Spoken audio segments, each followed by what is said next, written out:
What's going on, guys? Andrew Piluk Hockey here, back with another video, and today we're going to be talking about some more NHL rumors. Now, you guys liked the video the other day, so I figured why not talk about some more NHL rumors, because Specters Hockey has been posting them pretty much every single day like he usually does. Again, link down below in the description. Amazing job done by Specters Hockey every day to collect all of the different rumors around the league. I've got my notes with me here because I want to talk about the rumors that he posted for May 17th, 2018. So let's get right into it. The first couple quick notes I want to get out of the way are two signings that could possibly happen.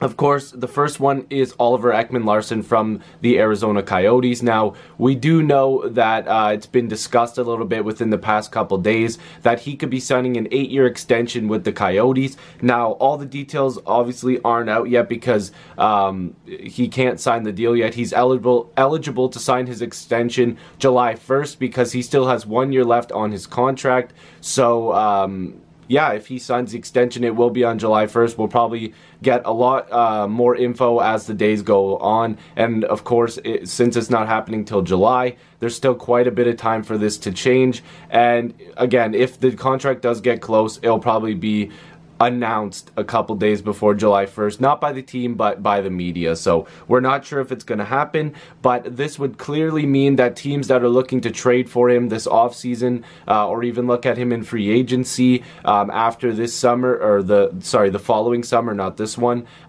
teams like the Oilers, hell, even teams like the Leafs, they probably won't have a chance if he does obviously sign this extension. That means he wants to stay with the Coyotes.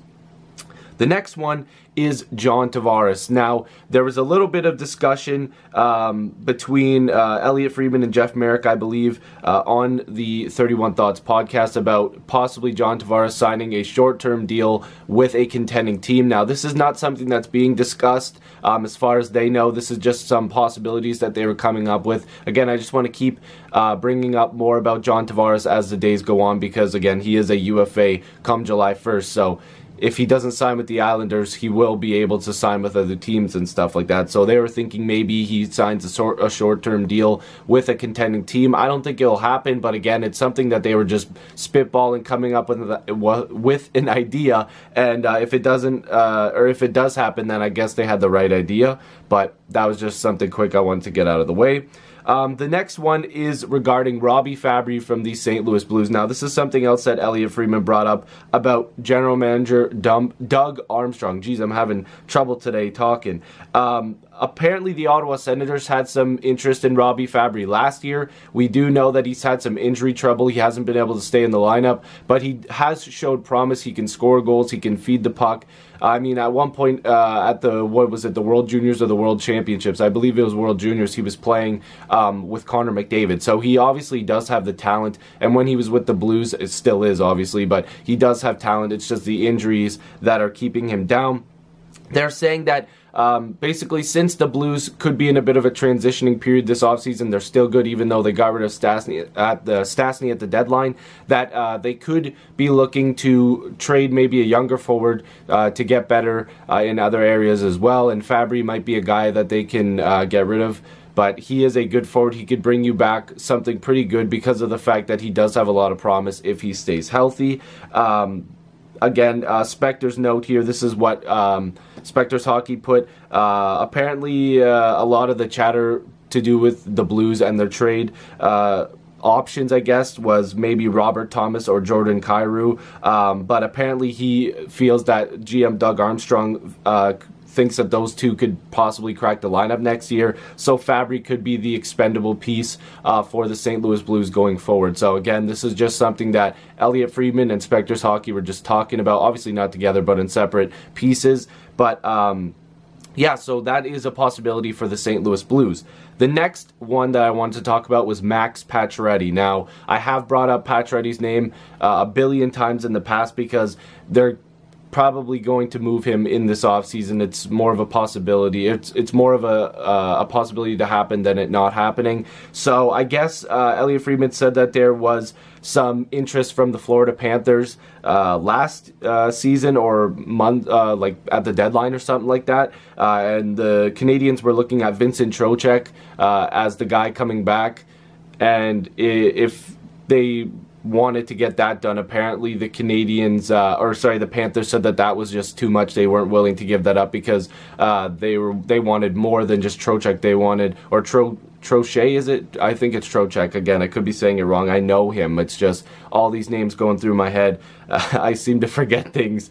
But yeah, they're saying that there's a possibility that deal was something that was being discussed, but the Canadians wanted more than just Trocheck. They wanted some other pieces as well. So the Florida Panthers declined that offer. And again, I'm not sure if this was an official offer. This is just something that was being brought up here. So it looks like this is what Spectors Hockey is saying, that the Montreal Canadiens are looking for an established centerman to come back the other way in the deal, because we all know that the Canadians have been looking at centermen in the past, and probably pretty soon again with John Tavares. All right, so I have discussed this before, but the Carolina Hurricanes are still looking at their roster and looking at moves that they could possibly make. I brought up Falk, I brought up Skinner. Those are two guys that probably will get some interest from other teams. They also mentioned the fact that Scott Darling could be somebody that gets moved, or that they're going to work with him going forward. And it seems that they won't be keeping their goalie tandem because they feel like they need to get better no matter who they move. If it's Ward or Darling, they're not going to keep the same tandem because they want to get better. And that's not to say that they're not good goaltenders. It's just they didn't have the best seasons last year, and they feel like they could do much better if they went out into the market and possibly made a trade. They also brought up the fact that teams like the Leafs, who apparently have had interest in Hanifin before, could re-examine that. But what team, Spectors Hockey said in this, like, what team wouldn't be interested in Noah Hanifin? So if he does become available, obviously people are going to kick tires and see what they can trade for him, but I would think that they're going to be asking quite a lot for Noah Hanifin, so I don't think that they will move him. Also, like, why would they? They could hold on to him, and it would be much better for them because of the fact that Hanifin's a good defenseman and he's only 21. Alright, so the next thing is the Edmonton Oilers. Now, a guy named Ryan Rishaug from TSN, could be saying that name wrong as well. I'm not too familiar with him, and that's not a diss. I can't listen to literally every single radio or TV personality. But apparently they are looking for a #1 defenseman. Every non-playoff team or team that needs a #1 defenseman, everybody's looking for one, and apparently the Oilers are ready to try to make a trade. He was suggesting that the 10th overall selection in the upcoming draft could be available, as well as Oscar Klefbom. He was throwing around names like Oliver Ekman Larsson, which probably won't happen, especially if he's signing this extension, Matt Dumba or Ristolainen from Buffalo, and of course Dumba's from Minnesota. But they also mentioned Erik Karlsson, but they don't think that is something that they could do. I'm not sure if they could put together a package for Karlsson. But the one guy that they were bringing up quite a bit was the fact that they should trade for Ristolainen. Rishaug apparently said that they should give up the 10th overall selection plus Klefbom for Ristolainen. Now, that is just way too much in my opinion, and I think a lot of other people, this is kind of a tweet that kind of went viral a little bit. They were talking about this possibility of a trade. Again, this was just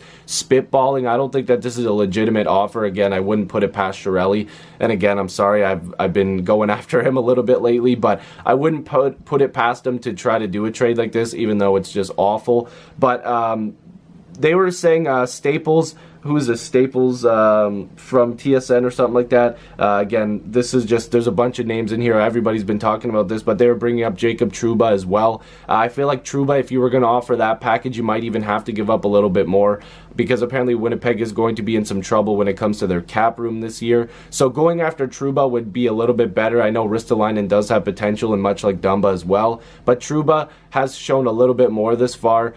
He's big, he can hit, he can put the puck in the net, so I would honestly feel a little bit better if they were going after a guy like Trouba. And they also brought up the fact that Justin Falk could be a lower cost option as well. But every team should be calling Chiarelli if something like this was even going to happen, if they were going to give up the farm for a defenseman like that. Not saying Ristolainen's bad, it's just that's quite the package. But anyways, let me know what you guys think about all these trade rumors. Again, this is just Spectors Hockey opinion and Spectors Hockey opinion and the other people that he brought up in this article, and I give my opinion a little bit. If you're new, make sure you subscribe. Love to have more hockey conversations with you. I'll see you guys in the next video or stream. Peace.